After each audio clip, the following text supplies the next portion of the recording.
Ladies and gentlemen, X-Men Apocalypse is almost here.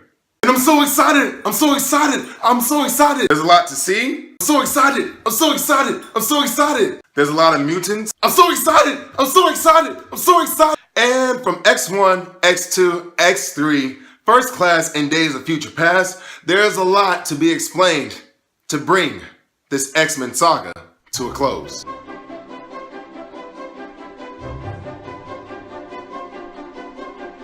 Alright, first of all, change the music. That is not X-Men.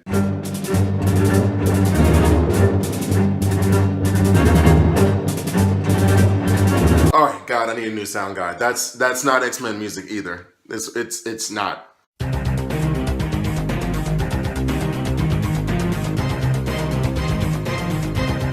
Ah, there we go. That is X-Men music from the 90s TV show X-Men. In case you don't know by now, I'm a huge X-Men fan. I mean, I have the X-Men necklace. Here, right here. You see that? You see that? See that? I have the X-Men shirts. Boom. Boom. There it is. There it is. I actually read and collect the X-Men comics. Boom. Here's some from the 80s. Here's some from the 90s. Don't forget about the early 2000s X-Men. Also, the graphic novels. Boom. Extreme X-Men. That's a 90s. Mutant Genesis. I knew it. That's a 90s one. And I also collect the action figures. They're in storage right now, and don't ask me why, but they're in storage. But yeah, they're still in good condition, but they're just not here right now. But just know that I collect them. Moving on.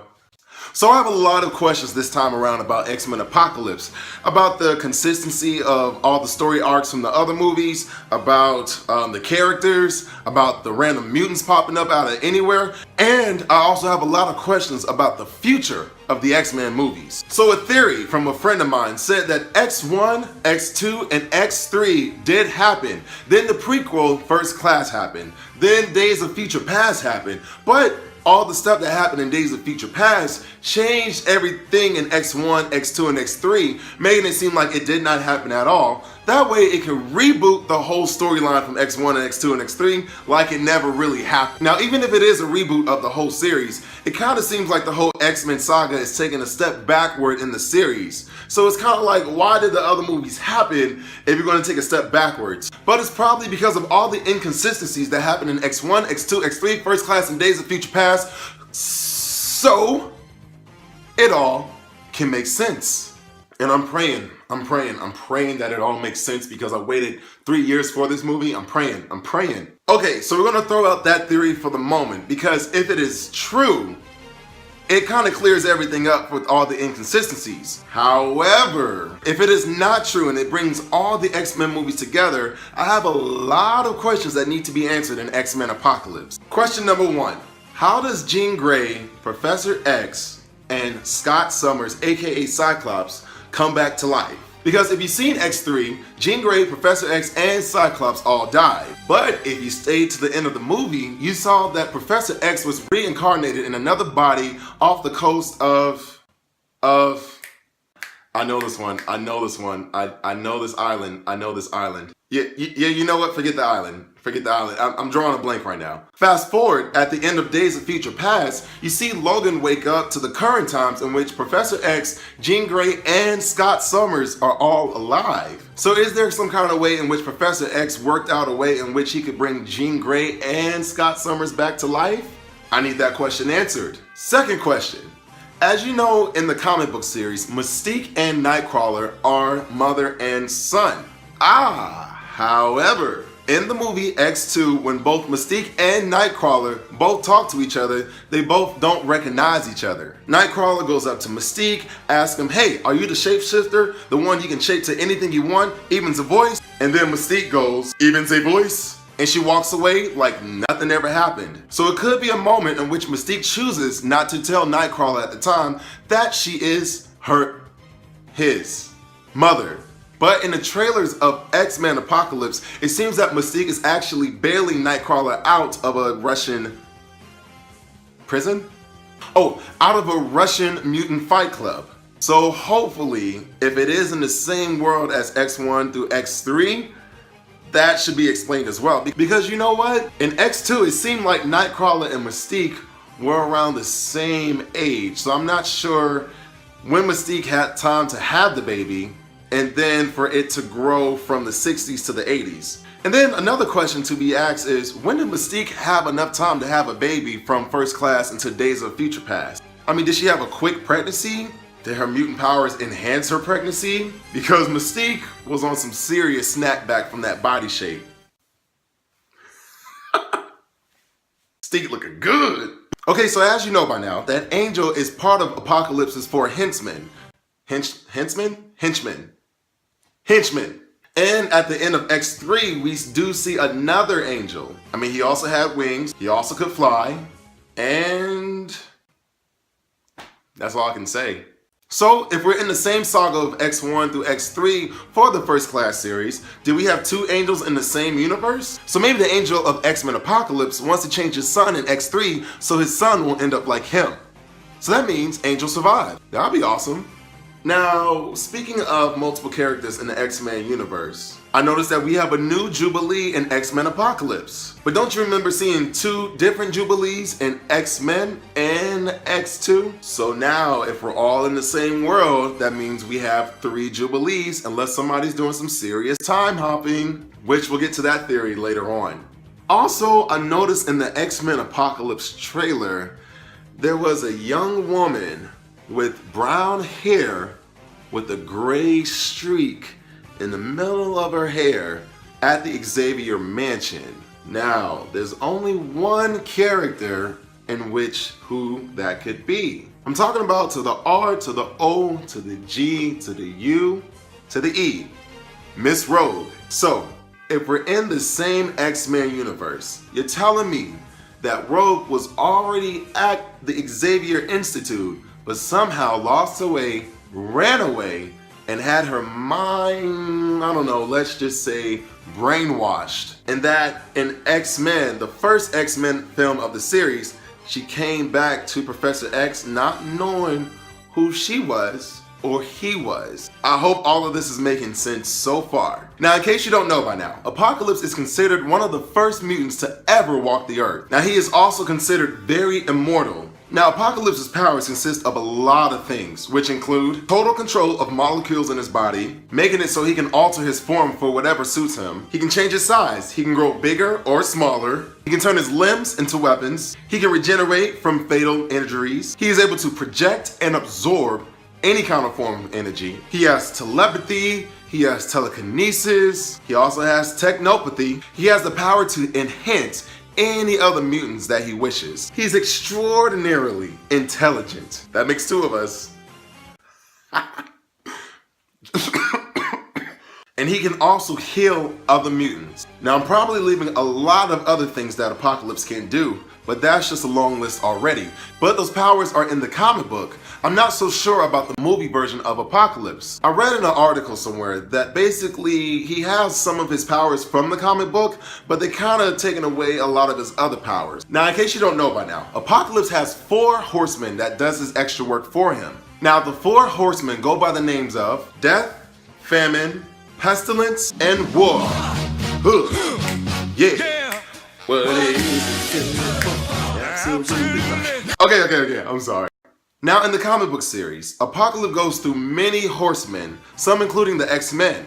But in the movie X-Men Apocalypse, his 4 horsemen are Magneto, Psylocke, Storm, and Angel. Just to let you know, Apocalypse has control over the 4 horsemen, so it's going to be very interesting to see if they could break away from Apocalypse's control, and how they're going to do it as well. So Apocalypse's agenda is to wipe out the whole human race. He believes that mutants are very superior compared to humans, and he thinks that humans are disgusting, they're vile, they don't have any purpose of walking the earth, so he wants to destroy the earth of the human race. But of course, there's the X-Men who's on the opposition of this belief and believes that Apocalypse is wrong and wants to destroy Apocalypse, wants to stop Apocalypse, and hopefully Apocalypse has a change of mind, just like the Professor X way. So it looks like somehow Professor X gets let's just say eliminated from the equation of stopping Apocalypse. So now it's up to Mystique to lead the team of X-Men to defeat Apocalypse. Which is kind of shocking because you would think Mystique would be on Apocalypse's side, but she wants to stop Apocalypse. I'm not sure if it's a selfish thing. I'm not sure if she has a change of heart, because you know what? They really changed Mystique in the First Class and Days of Future Past. I don't get Mystique anymore. I get her mutant abilities. I'm just not getting how she is up here. So far the team of X-Men seems like a lot of people. From the top of my head, I can think of Beast, Havoc, Jean Grey is introduced, a young Jean Grey is introduced, Cyclops, Nightcrawler, and they recruit Quicksilver as well, and Jubilee, but I haven't seen Jubilee in any of the X-Men uniforms. So in X-Men Apocalypse, there's going to be some epic battle in which the X-Men go against the Four Horsemen. Also in the trailers, you see Apocalypse choking the hell out of Mystique, which makes us wonder if she's going to make it or is she not going to make it, because as we all know, Jennifer Lawrence doesn't want to play Mystique anymore. And I'm kind of upset, but at the same time, I'm not. I understand it's a Hollywood thing. I know how these Hollywood A-listers work. Got it. So from what I've seen, it looks like Magneto is kicking ass. It looks like Angel is kicking ass. It looks like Psylocke is being a badass, kicking ass. And it seems that Storm, finally in the X-Men movies, is kicking ass.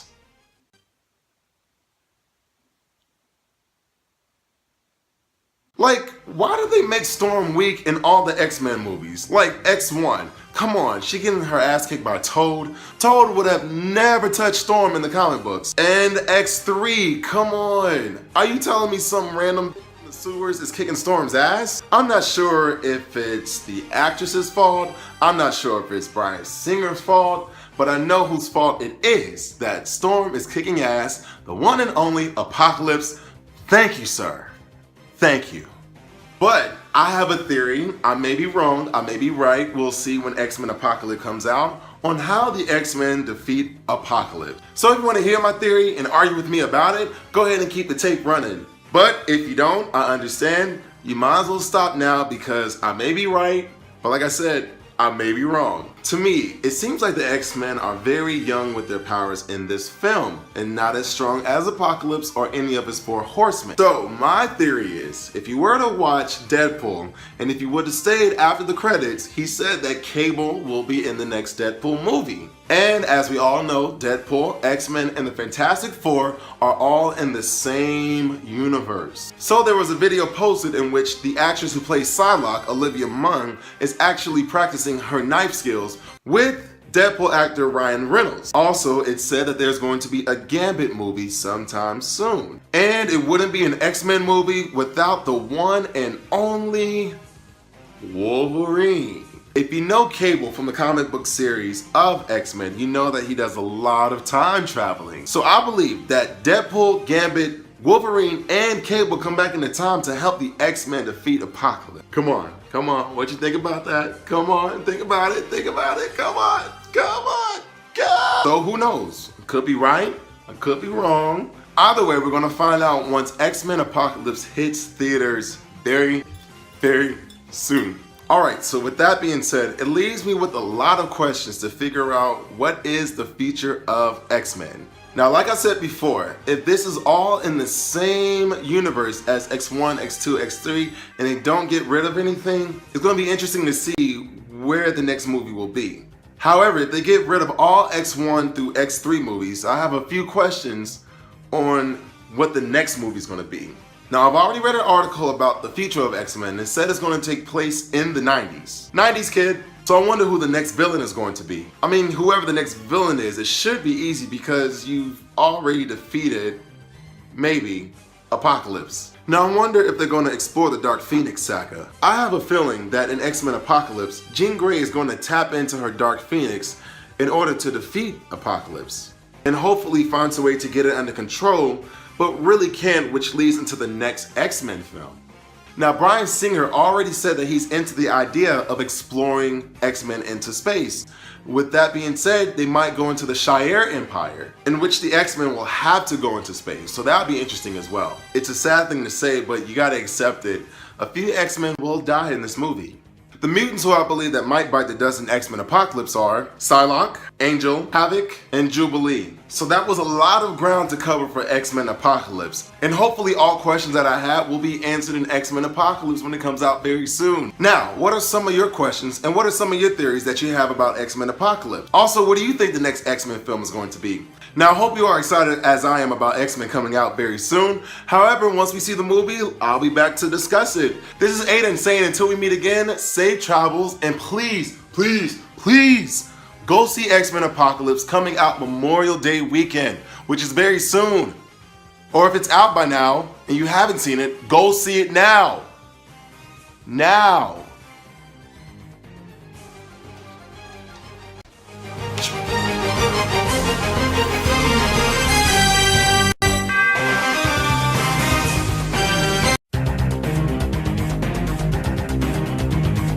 But Professor X was reincarnated in Dr. Moira McIntyre's lab.